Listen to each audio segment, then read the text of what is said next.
I'm Danielle Hicks, Director of Patient Services and Programs at the Bonnie J. Dario Lung Cancer Foundation, and I'm here today to talk about squamous cell lung cancer and the options or lack thereof for patients diagnosed.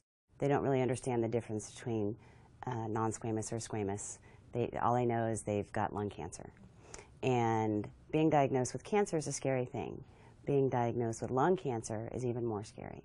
The reality of this disease is the survival rate is low, period. When they do start educating themselves on their disease and they find out what being diagnosed with squamous cell lung cancer is all about, and the limited options become even more limited, it becomes a hopeless type situation. Having chemotherapy as your only option, your first-line option for your disease is stressful, especially when you look at some advancements that have been made in other areas of this disease, right, where there's targeted therapies and there's, pills that patients can take. Lung cancer patients are resilient, right? They want to live.